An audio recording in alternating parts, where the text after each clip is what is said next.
Can this work with other types of insurance? Good question. I get this a lot too.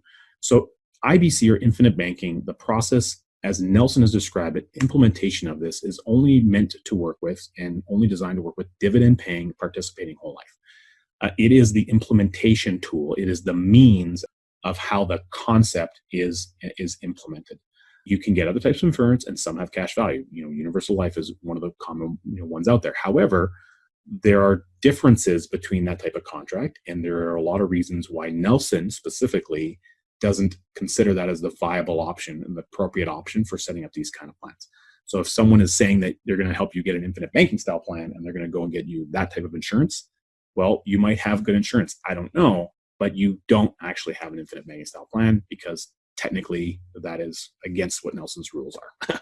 The other thing is they do need to be set up correctly. Now, if you have term insurance, first of all, great, you should have insurance. It's important.